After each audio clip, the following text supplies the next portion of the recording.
Well, I am so pleased and thankful and grateful to be joined by uber successful Brian Kueppers.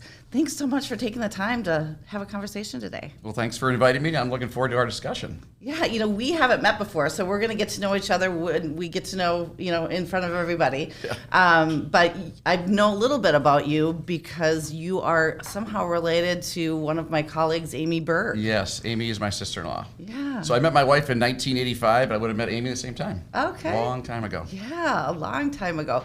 Speaking of a long time ago, you have achieved many, many, many successes over the years, according to my limited resources and research. But, around 1995, was it? You started a technology company. Now, I didn't even have my little green iMac then. I think the internet was just kind of getting introduced. Yep. And you're like this young Johnny, right? Yep, oh yeah. And you're like, I'm going to start a technology company. Like, please tell me how that even came to be. Yeah, kind of a crazy story. Prior to starting the company, Apex is its name, I was a salesman for a company called Wallace. They sold continuous business forms, which today pretty much doesn't exist. Product died off with a lot of things. The little corner, the little pin fed. Yes, yeah. I was that guy guy who would design and sell those to hospitals and clinics. Okay. So when you filled those out and the box wasn't big enough, you could blame me. I was the guy who designed it that way. And I worked for a big company for 6 years, right out of school, right from St. John's, and realized that was not my path. Okay. I should be working for a massive company, with 160 sales offices. I'm more of a small business person at heart. My dad was an independent insurance agent. My mom was a residential realtor. Awesome. So work for themselves. So yeah, that's the background. So in 95, I came home, and Shelly and I were already married. We got married in 92. We had a daughter, Kaylee, in 93. Had 2 car payments, a house payment. I said, hey, I got a great idea. I'm going to quit my job, and I'm going to start this business. You must have been really, really popular at home. She was very cool about it. She said, okay, just wasn't really a lot of discussion. I did make her a promise. I said, hey, I'll chase this crazy idea, but I will not bankrupt our family doing this. So I saved up money so I could do this for a year without selling anything and launched the business right out of my house. Wow. And cranked away for 3 years. And it was fun. It was exciting. It was nerve-wracking. It was everything. As every entrepreneur how did you get the idea? I mean, yeah. And what is it? So sure. Yeah, so the world everybody changing. wants to start a business, right? Yeah, but they do. How do you decide what to do? You're right. Everybody does want to start a business, and a lot of those people have reached out to me over the years. I typically talk them out of it because the first thing most people say is, "Hey, I want more freedom, or I want this, that," and that's not starting your own business is a disease. Yeah, exactly. A disease. I always called it our 4th child. Once we had Max, our 3rd, I always thought of Apex as our 4th child. So what the business was at the beginning was I sold continuous business forms, right? And that industry was changing. And people were starting to outsource the printing and mailing of medical statements. So when you go to the doctor, the doctor or the hospital, they don't print that stuff in-house and have people fold it up and mail it to you. They were starting to outsource it. So I saw that as the market change, the big market opportunity. So I signed a deal with a company out east to be their rep here in Minnesota and started selling that, as well as selling the other stuff I was already doing, which was ID cards and forms and envelopes and all that. That was always a part of the business, but at that time, a big part of the business, but the outsourced statement processing was the core. And it was really based in paper for many years. We talked about the electronic stuff. We used to say, hey, go sell the customer the electronic world, but have them buy the paper. And that's usually what happened for years. So from 95 to about 2000, I was an independent rep of this other company. But in 98, I bought a company that had some of that technology in-house, had my first employee, which was a learning curve, having employees. Right. First payroll check I ever created bounced. I love it. Yeah, that's awesome. Tough discussion with my first employee. So I had to pay all of his fees, from the bank, and he wrote a lot of checks for like $6 to the bar. So there's a lot of fees I had to pay. But he was a good guy, and we get along great. Yeah, that's awesome. And then, so up to 2000, did all that. And in 2000, then the business kind of did another big change. Instead of having a full outsourced relationship with the company, I started to buy equipment and do all the processing of the statements in-house. So I got my first taste of commercial real estate, negotiating and signing a lease with a property that was in Shoreview. Yeah, that was a great deal, but it just taught me a lot. I thought of commercial real estate the same as residential real estate. You sign a lease, and if the toilet leaks, you call the owner of the building. That's not how it works. Yeah, especially not in industrial. I'm assuming it was an industrial building. Yep. So yeah, it was a 5,000 square foot building. And for me, that was like the Metrodome. I mean, it was massive. I'm thinking, how am I ever going to fill this thing with employees, with equipment, with work? How am I ever going to make the payment? Right. It was a long lease in my world. It was 5.5 years because I assumed a half a year of a lease that was already there. And Bob Murphy was the rep, great guy. And I was just trying to learn that part of the business and talk to the building owner, which was Scott Roberts. Talked to him for a while and trying to understand what is this commercial real estate stuff about. But that wasn't my core business. My core business was this other piece. And it began kind of this interest I had in finding other sources of income, other sources of revenue, stuff that repeats, which is real, the statement business is like that, but the commercial real estate and residential real estate is like that. So started to expand the business there. So from 2000 to 2006, the business grew substantially. I went from having 3 employees to having 25 employees. Wow. Revenue went from 3 or 4 million to, in 2006, we did $16 million. So it was really some great years. Wow. It was a lot of fun. And everything you could think about a business was happening. Our sales force was growing. Our, production people were hiring them. We're selling all these accounts. I was still doing about 60% of the revenue as a sales rep. Right. So I was really a sales/CEO. Okay. Which is unique and fun. I think that's where a lot of small businesses start out that way. Absolutely. Can relate. Yeah, it definitely can. So my hands were still deep into the business. And I was told by the bank at one point in time, after signing all these personal guarantees, which every small business owner does, I said, when do I get out of the personal guarantees? When can I just get money and not have to pledge my house and my kids' college funds and everything I've ever earned? They said, well, get your business over $10 million in revenue. So in those years, 2000, 2006, that was really the focus. How do I get this business to $10 million? And we did that. So we crossed that threshold probably. So how did you do that? A lot of it's just grinding away, selling, focusing. We focused on healthcare. So I called in every single healthcare clinic and hospital in the state of Minnesota and Wisconsin. A little bit Iowa, a little bit North South Dakota. There just isn't a lot North South Dakota. That's why there's a little bit.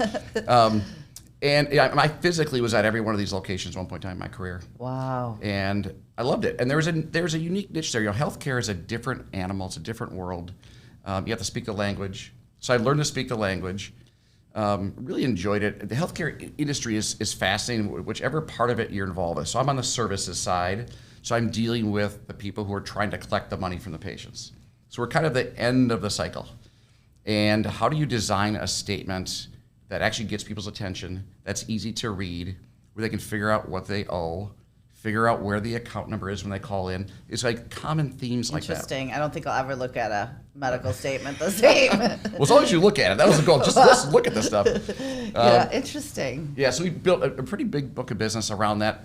And then it got to a point where you go to and meet with the next medical facility and they'd say, hey, who do you do business with? I'd be like, well, here's a book of samples. I do business with Health Partners, with Fairview, with Alina. We go through all these big names, as well as many small accounts. I really built the business off the small accounts, worked in the bigger ones. And I always thought that healthcare, and I think of that today, healthcare moves as a herd. It's very difficult to get in, but once you're in, they're going to ask their cohorts, hey, where are you doing business? Interesting. So once we started to get that herd mentality moving in our direction, that's how the business was built. Yeah. So in 2016, like I said, we did $16 million in revenue. How important was setting that goal to getting there? I think it was very important. Yeah, I love setting goals. I'd like to be driving somewhere down the road, having some sort of plan, right? And I like to set goals that are really a little bit unrealistic, a little bit of a dream. Yeah. Thinking that, hey, if you hit 80% of that, that's pretty good. Yeah. Corporate America would be like, hey, here's your quota, sell $1 million a year and don't sell 995,000, sell $1 million. They would drive that. And I'm thinking, hey, if I want to sell $1 million, let's set the goal for $2 million. And if I'm 80% of it, well, then I just did really well. Yeah. I always have my team set a big audacious goal. We've got the minimum target and then the big audacious goal. And I think that's really important. Wow. Amazing that you were able to accomplish with that. Thank you. And you're right though. You have to set those big goals. And eventually you start to believe it. You see the number over and over, and you have a big transaction, a big sale, and you're like, I can get to this goal. So 60 million, right? We hit that number, and I went back to the bank and said, hey, can I get my name off those personal guarantees? We're way over 10 million. I've got this cash flow. It's pretty guaranteed. We've got a bunch of inventory. And they're like, well, it doesn't really work that way. And I'm like, okay. So I was still stuck with the personal guarantees. But also in 2006, I started to find other ways to finance the business. Now you think about that. Everything I owned in 2006 was around that business. It was around Apex. 90-some% of my net worth is in this company. If the industry were to change, or if I screwed something up, you're wiped out. Yeah. At that point, I had a building that I bought in 2005, a 33,000 square foot commercial building in Little Canada. So that was where the company was going to really, make its mark. And I started talking to different private equity firms, and really didn't know a lot about it. I started talking to them in 2005, but learned what private equity was. It has a real negative connotation for a lot of people, probably because of the stuff that happened, in the 1990s and in those leverage buyouts. But I met a variety of private equity guys and was lucky to find a group here in Minnesota called tech-baed Equity Partners. And even better than that is one of the founders is a Johnny, right? So if you can there you go. you can do business with Johnny, you're almost in heaven, right? So Kerry Musich and I connected with his partner, Steve Soderling. They're both guys who've been great friends of mine today, and they looked at the company and they knew the difficult parts of the company, the risks, which were I was selling 60% of the revenue. Yeah. They called it the beer truck risk. If Brian gets hit by a beer truck, what happens to this business? Interesting. And it was a risk. There was no real plan. There was no person who could kind of take over. But I said, hey, you invest in the business, and we will find a way to mitigate that risk. We'll find a way to mitigate the risk of having one vendor was doing our data manipulation, kind of our technology, soft technology out of Arizona. We'll find a way to mitigate that. We'll build a bigger team because I didn't really have a lot of senior management. So in January of 2007, I did my deal with tech-baed. Wow, that's amazing. And what did you look for in a partner? Obviously, you had kind of a relationship and a connection with the St. John's, but what is you talked to several private equity firms. I mean, what did you learn in talking to those different firms? Yeah, a good question. There's a lot of different ways that private equity groups make investments. There's a lot of ways that they leverage the deal to make that investment.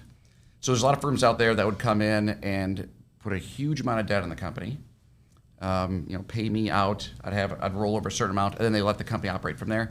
If you're overly leveraged, you have no flexibility to, have a bad year, or no flexibility to borrow more money to do an acquisition or invest in technology. So a lot of the companies were doing that, so I stayed away from those people. I stayed away from people that were trying to come in and run the business. I wanted a true investor, not somebody who was going to invest and then tell me what to do. Interesting. Right? Yeah. My wife will tell you, don't tell Brian what to do. She does. My daughters do. My son does, and my granddaughter does. But that's their right. They're pretty dang good at it. But yeah, so I didn't want that type of relationship. I didn't want a boss. Yeah. I wanted somebody who could help me grow the business. So you think about it. I started the business when I was 27 years old. The only experience I had was a sales rep for 6 years. Yeah. I had a minor from St. John's in accounting, which I tell people is kind of like a master's degree from St. Thomas. But so I had that. And that's the only financial background I had. I needed these experts, these people who've run businesses, grown businesses, and said, hey, we can come here and help you. Interesting. Do all the things you want to do, as well as de-lever the business from my standpoint. Allow me to take money out of the business so I can diversify my assets, which was great. It was great for my commercial real estate interest because now I had to have cash to do that. Yeah. And then focus on the business to see if we could get it to the next level. So 2007, we were off to the races and probably had one of the worst years we had in the history of the company. So these guys make their investment. We're all excited about it. And, we had a high-level person that we had brought in that we had to let go, and that's difficult.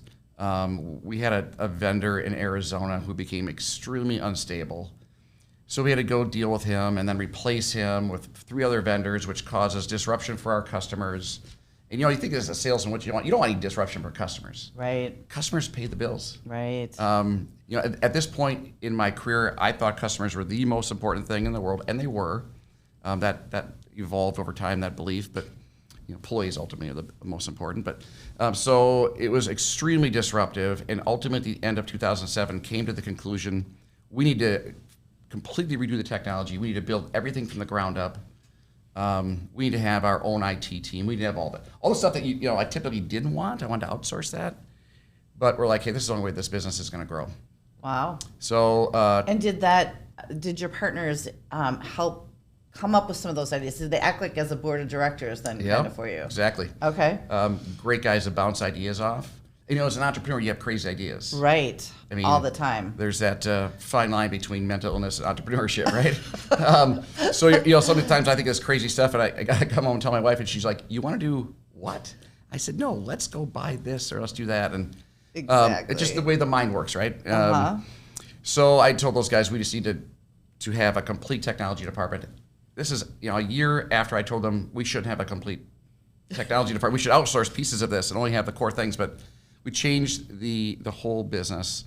And I told them, I said, I have somebody who can lead this part of a business. He's a friend of mine from St. John's. And Carrie. There's a theme here. Carrie and Steve said, no, we're not going to bring in one of your drunk friends from St. John's. I said, hey, come on. That was our college days. That's not now. So I said, do this for me, guys. Why don't you just interview him? His name is Pat Maurer. We're a good friend of mine. Go interview Pat. He's a VP of operations over at SPS Commerce, a very successful company. He was there during the dark years of SPS Commerce and helped grow that business. He understands technology. Go meet with him. Go have lunch with him. And I don't care if we hire him or if we hire somebody like him would be good. All right. So Carrie goes and has lunch with Pat. He calls me after that lunch. I said, how'd it go? He was like, I got a great idea. What? We should hire Pat. I said, that is an awesome idea. You guys are the smartest guys I've. So we brought my buddy on board, Pat, and in 2008, and began the process of building technology from the ground up. Really fascinating. Yep, it was wild. And then in 2009, and a big investment and a little bit of a risk. And yep, everything. Yeah. Huge risk, and technology. It's not like buying a hard asset like a car or a piece of land or a building where you can see it, you can do an inspection of it, you can say, yep, this is what I'm looking for. When you build technology, it's like, okay, we hope we picked the right people to build it. Right. We hope we bought the right platform. What's the database going to be? What's the underlying code going to be written in? What off-the-shelf products are we going to buy? What's going to be custom? Crazy decisions, right? And if you're wrong with any one of those, you can fix it, but just more money. Yeah. Money and time, right? Which private equity guys don't like either one. They don't like the time thing's a big deal for outside investors because they have a limit. Yeah. They can't be involved in the business for 12 years. They're trying to invest in companies for 5 or 7 years. So time is a big deal. So we made some good choices right out of the gate, built some great technology, and then turned around and used that technology to sell Alina Health, which was our biggest customer at that time. Wow. Great people over there, great organization. And you did what everybody's supposed to do, take your brand new biggest customer and load them on your brand new technology, so it worked. Luckily, we were only a month late, which sounds like a lot, but the technology world could be longer. And Alina came on board in 2009, and then the company really got back into the swing of growth, loaded all these other customers on there. I built out the sales team, adding some key people.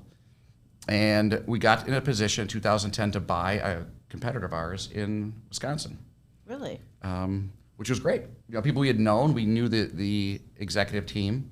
And when you're buying a company, you're really looking for a few things. It's got to be a strategic fit, which really means, do you like the people? Interesting. It's all about first. Absolutely. Really interesting. It's about the people. And we needed a second location. A lot of our big clients wanted to have full disaster recovery. So we bought the company. It was in Green Bay. There's that.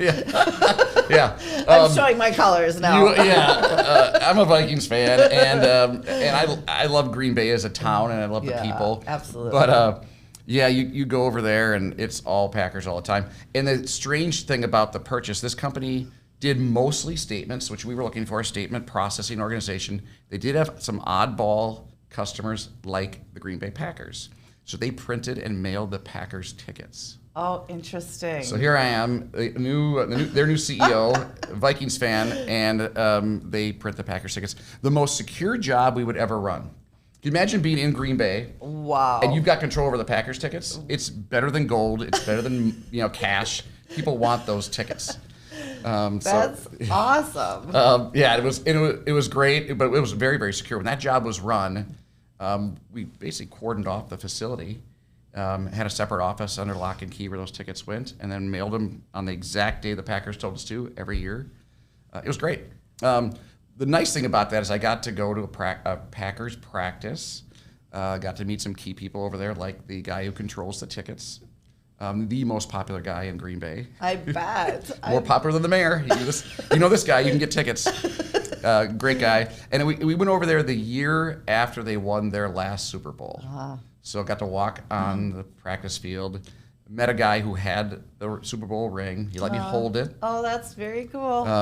It's I think a $45,000 ring. He lets me hold it. See, his hands were underneath my hands just in case I dropped it. Right, and they were probably like 10 times the size of your hands, so that was pretty safe. Yeah. I didn't tell them I was a Vikings fan because they never would let me touch that thing.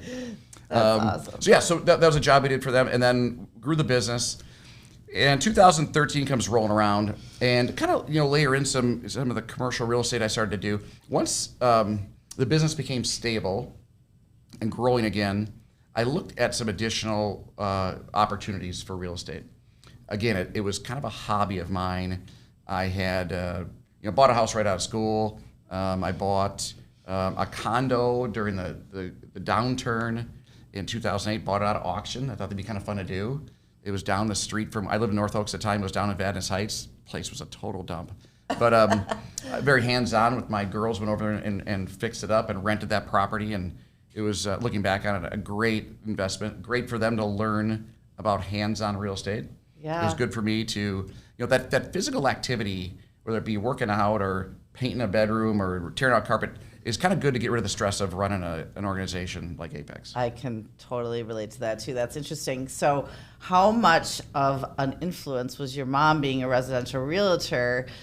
Kind of real estate sort of gets in your blood too. Oh, yeah. And then to be able to kind of share that with your kids, I mean, it's kind of a family affair in that case, right? Yeah, absolutely. My mom, that's ultimately how, talk about St. John's, talk about St. Thomas Academy, these great schools I got to go to, and my brothers did as well. My older brother went to St. Olaf. We don't talk about that much, but it was because my mom had that career. Went from being a secretary at the University of Minnesota to saying, hey, I want to have a real estate career, and did really well at it, and used a lot of that money to pay tuition for us. Oh, so, that's neat. Big deal. So you saw the fact that real estate could really make a difference and take it to the kind of the next level. Yep, could fulfill some of the investment plans that I had. Yeah. But I really didn't know the details of it. Like everybody says, I want to invest in real estate. And I was one of those guys, I want to invest in real estate, but I'm running Apex. I have a full-time job with a group of investors behind me. I can't just be looking at houses every week. And so I just did little stuff here and there and started to build partnerships with other people who were full-time. Okay. One of them was the Roars brothers, right? Brian and Kent Roars. You might find this a surprise, but Brian is a Johnny. He was referred to me from a Johnny. Yeah, he worked for me. And I was You made me want to go back to college. Some days I do. And honestly, my Johnny relationships were great at St. John's. But since I left there, I come across Johnnies and Bennies everywhere. You can go to any big room and you'll find Johnnies and Bennies. We're just kind of attracted to each other. And it is kind of a level of trust, though. You kind of grew up the same way. You have the same kind of values. Some of those are Benedictine values, which are a great way to live your life. So I meet Brian, I meet Kent. I'm like, okay, guys, I'm in. I want to invest in one of these buildings. And at that time, they were investing in North Dakota in the Bakken. Wow. Oil prices were super high at that time. And they said, oh, yeah, this is they were predicting 35% cash on cash. I'm like, oh, my God, this is going to be an awesome investment.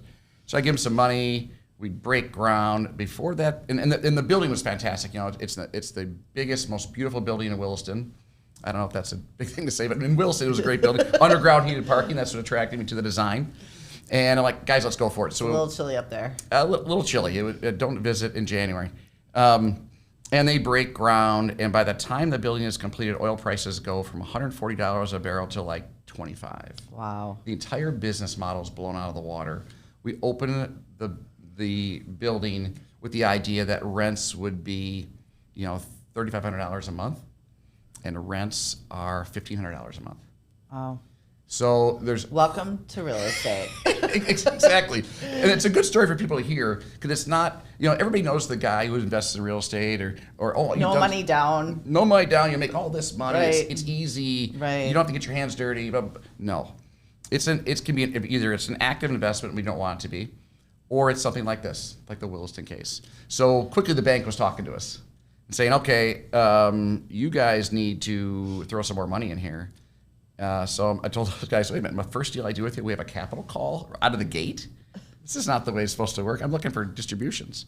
They were cool about it. They're like, hey, oddball, weird scenario. We never could have predicted this. And we went ahead and put money in, and that building, I still own it today. It's doing a lot better, obviously, today. Good. So I invested. So it basically started the beginning of a relationship with the Roars brothers that led to 13 properties I bought with them. 6 Havenwood properties. Now 5 of those they've sold, which we did really well at. Those are 55 plus buildings with full services, and it's been a great relationship. Great guys, and they're just killing it all over the country. They're doing well. In that same kind of time frame, I got introduced to the guys at Timberland in Bloomington. Yes, that's a good introduction. Awesome. Yeah. Probably the best operators of real estate I've ever seen. Yeah. And they like buying existing buildings and operating them better, so they can drive distributions, and they've done that. So I had with them a bunch of stuff, and it's been great. And that again, everybody that business has just blown up. They have so much property, and a lot of that's out of the state of Minnesota. So that's another good opportunity there. Between here and Florida are all their properties. So I got to do that, as well as Apex is cranking away, right? And eventually the tech-baed guys say, hey, it's time for us to get out. I said, great. So it's 2013. We run a process, and a lot of people interested in buying the company and investing in the company, and end up choosing a group out of Boston by the name of Westview Capital. Good guys. The first thing we do with them after they buy the company, we fly to Green Bay, put them in Green Bay Packer jerseys, and we watch a game, right? They're huge sports fans. That's awesome. From that, they invited us, into Boston to watch a Red Sox game. We just a great relationship. But out of the gate there, I thought I was kind of done. I thought, hey, I brought tech-baed in. They invested in the company in 7 years. I gave those guys four times return on their money. It was a great investment for me, my management team, everybody who had action. I kind of thought, am I done? Am I just done doing this? But the Westview guys kind of got me fired back up. And we turned around and kind of repeated the same formula that tech-baed did. We focused on improving the technology. This is when we launched our online payments platform. We turned around and bought a company in Nashville called Letter Logic, bought that from the founder. She was a great entrepreneur and was ready to do something different.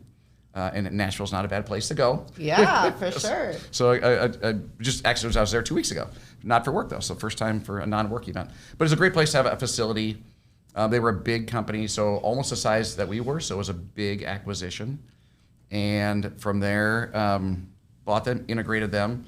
The process I used to integrate Letter Logic was kind of unique. There's a book called Traction, which I'm sure you've heard, and many people on the podcast here have heard before. A process called EOS, the Entrepreneurial Operating System. Mike Patton, I met him years ago. He told me about it. I wasn't ready to do it. When we did the acquisition of Letter Logic, I said, okay, this is the time to bring in the EOS system. It's a time to really step back and say, what type of business are we going to be? How is our team going to be organized? What are our 3 uniques?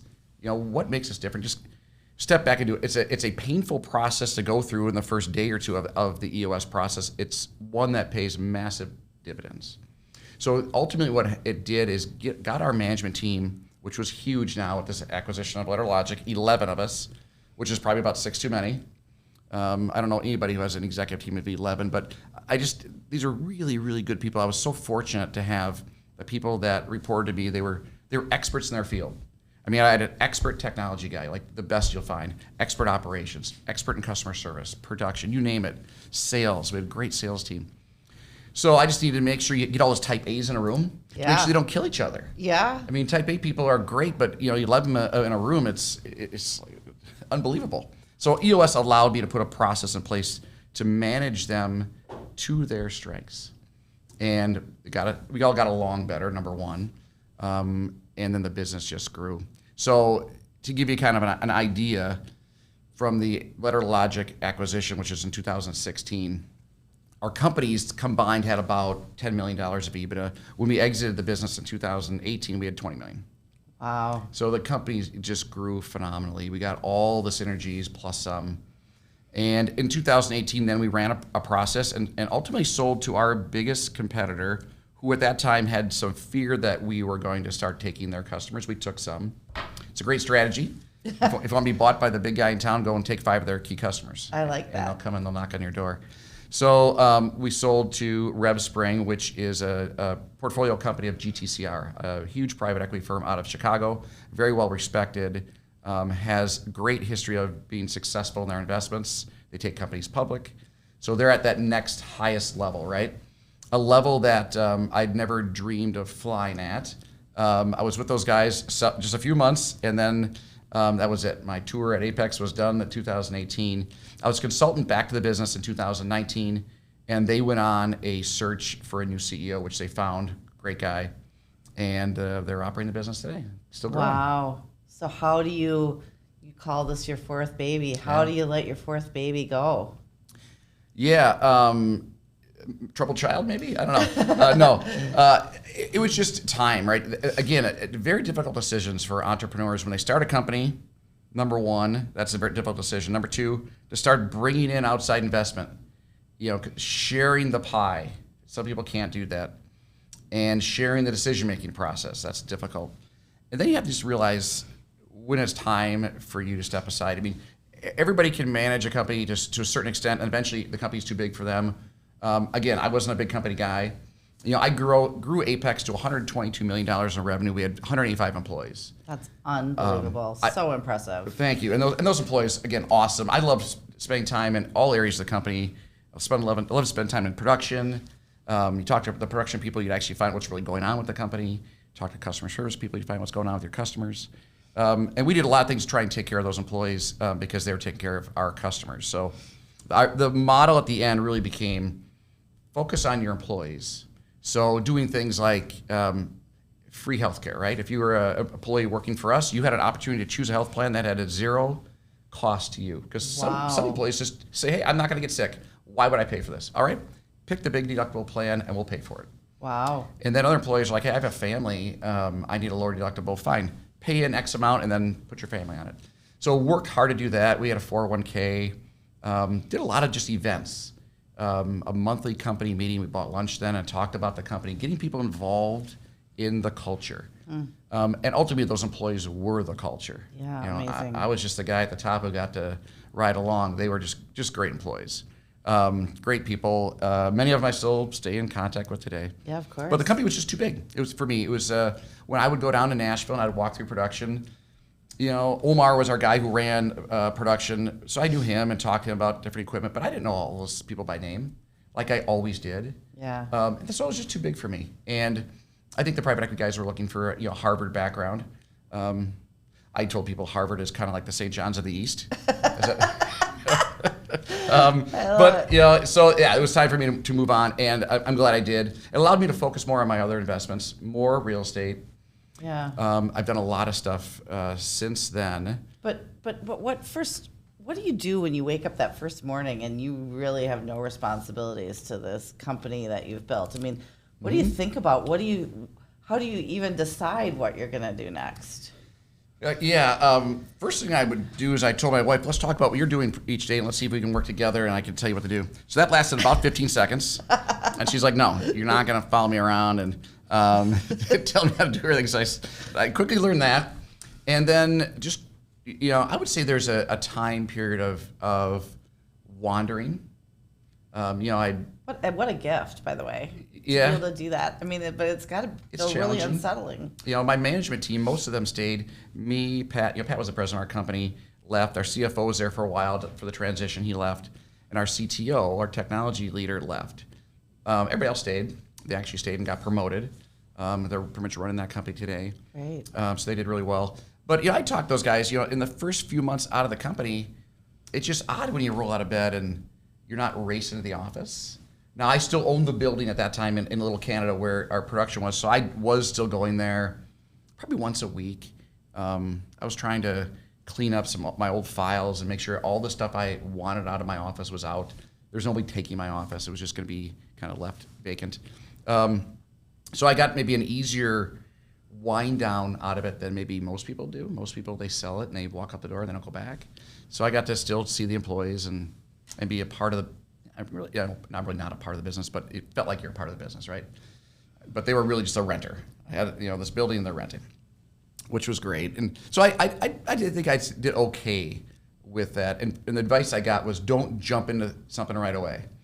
And I didn't know what that meant, like right away, like a week, or right away, like 3 years. But I'm not gonna sit around, right? It just, what would you do? I always hear a year, but that just seems like a long time.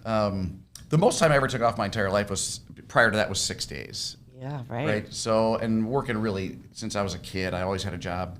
So to not work is just not a part of the equation. But luckily, I figured that out. Okay. So I know I'm a retirement failure.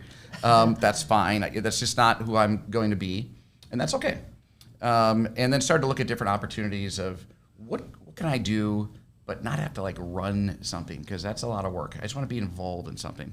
So I talked to the tech-baed guys and slowly worked with them on getting involved in 2 of their companies as a board member. Interesting. And then you kind of, in those situations, mentor the CEO and let them know what private equity is like. I really act as a translator between management and the equity guys. The equity guys will speak their language, and I'll tell the CEO, no, what they mean is this. So I do that, and that's probably the most fun I have, is working in those 2 boards, because it's just watching people grow, watching these companies grow is exciting. Then I also started to invest with a friend of mine who owns Northland Real Estate, and he came across a franchise called My Salon Suites. And I looked at it from a real estate standpoint and say, hey, we can be the franchisee for Minnesota. And I'm like, I said, I don't want to hire stylists and do all that. He said, no. We have the space, and professional stylists come in and they rent from us, and we provide a platform for them to be independent entrepreneurs. I said, well, I can get behind that. So I talked to a good friend of mine who is on the International Franchise Association boards, John Francis. His family started Cost Cutters. His dad was and mom, phenomenal entrepreneurs. He's been a friend of mine at St. Thomas Academy since 7th grade. So I said, hey, here's this franchise. What do you think? He goes, that franchise works. You got to work it. It doesn't just automatically fill up. You have to work it. I said, got it. So I went in, and Brian and I bought the franchise for Minnesota, 6 locations at the time, and figured we could outsource the management of it, and I'd be a passive investor. And that lasted like 3 months. I mean, COVID hit, and the outside firm we used to manage it wasn't that great. And I told Brian, I said, we're not going to be able to be passive investors. We have to just buckle down and know the business. So he and I learned the business, and then I asked for help for my daughters and said, hey, this business, you drive the stylist to the business through social media. That's cool. Social media to me is like posting things on Facebook once a year, like I do. It's not, digital marketing is so much bigger, more powerful than it's ever been. It keeps growing. My oldest daughter does that for 3M. My daughter number 2, Rachel, the Benny, she just because of her age and how smart she is, she just does social media stuff. She kind of gets it. So I had those 2 kind of work for us part-time, cleaning this thing up, and then Rachel loved the business. And she's like, well, maybe I should do this full-time. At the time, she's at the University of Minnesota working in a lab. She's a biology major. Wow. She's over there, Smarty. cutting up mice, doing that kind of stuff, and thought her career path would be maybe get a PhD in biology and run a lab. And after being there 2 years, it didn't click with her. And she saw this business and it's like, I should do this for you. I'm like, well, it'd be awesome if you could. And I said, I don't want to be bossing you around. There's a family relationship that comes first over the business. But we're going to try and get this business to be successful. So she jumped on. We had 2 locations at that time, Bloomington and Plymouth. She filled the locations up, cleaned everything up, did a great job, totally immersed herself in the business, and has become our management expert. How rewarding is that? Yeah. That is really cool. It's great to work with your children, especially when things go well. Right. And since then, we've opened 2 more locations, one in Apple Valley, one in Chanhassen, and we have 2 more we're looking at. So the idea is to open these 6 right away and then look at the next 6. We have the rights to do that. So, yeah, it's great. And again, I look at it from a real estate standpoint, but to help people become their own entrepreneurs. You open these locations, and we have probably 80% women. That's just the nature of that business. We have a lot of barbers in our Bloomington location, but we don't tell them how much they can work.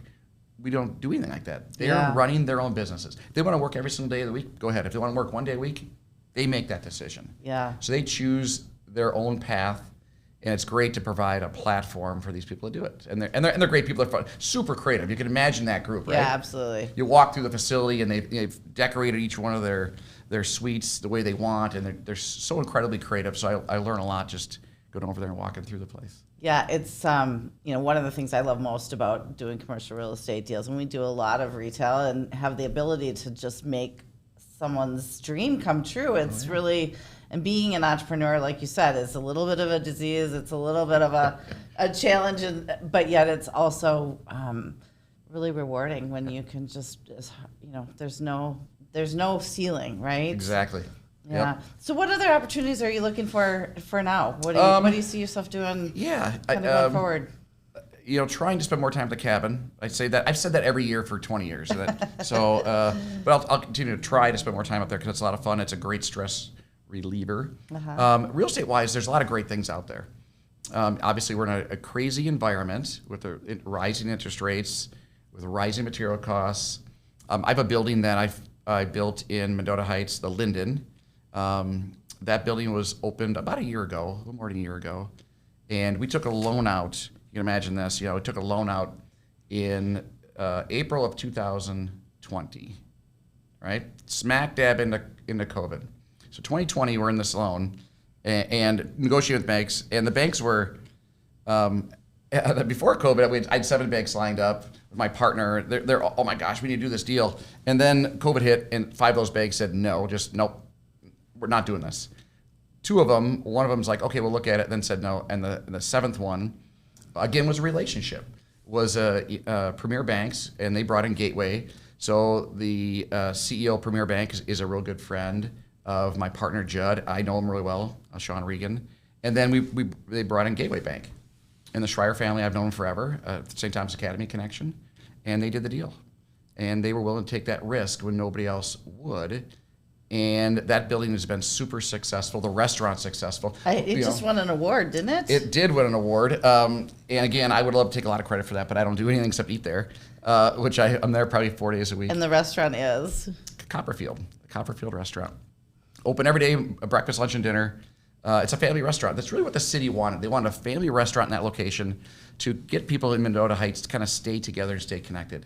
There isn't a time that I'm in that restaurant where I don't run into somebody I know. That's neat. So it's a real true community restaurant, not expensive, great food, great old fashions if you like old fashions. I think the best. It was a great investment. The building's full. It's been full 90 days after opening. We have a waiting list. That's great. So it'd be a great place to live. My wife wanted to move there the second she saw the plans. I'm like, no, we're not moving just yet. It's a 55-plus building. Now that we're 55, we can actually get in. So that's a project that was successful. Then Judd and I started looking at other projects and found a building in Mendota. And Mendota is a separate town than Mendota Heights. I need to make sure that people understand that. A lot of times they group the 2 towns together. It's a separate city, separate mayor, separate city council, separate culture. It's a great city. A lot of people know it for Lucky's is down there, the restaurant Lucky's. And there's a building down there that Judd and I have a purchase agreement on. It's the old Benson Metals building. And we're working the city to find out what fits there the best. It's some sort of apartment building. Does it have retail? Does it have a restaurant? We're going to figure this out. But the city's been very open-minded. And they're so far great to work with. And trying to find what fits there. So that's a project we're working on. That's kind of neat. And what I like working with Judd and some of these other people is that I'm not the lead guy. I'm number 2. So when you go and have the public meeting when all the residents get to show up and ask all the tough questions, I get to be there and look at Judd answering those tough questions, which is great. After being a CEO for all those years, it's nice to be kind of in the shadows a little bit and then just work on the fun stuff, which is the design and then the investment side of the business. Wow.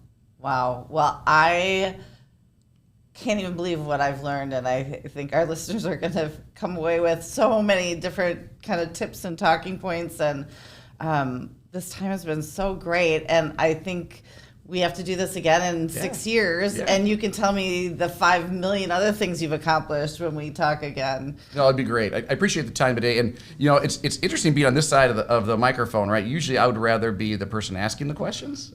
So maybe someday I can come in and interview you. Well, I'd love to hear about all your stuff you've done. Yeah, well, we will have to get together and have some of those chats, but really, really thank you for your time, and your story is really interesting, and you've accomplished so much and learned so much, and thank you for sharing some of what you've learned with us. Thank Really you very much. appreciate it. Thanks.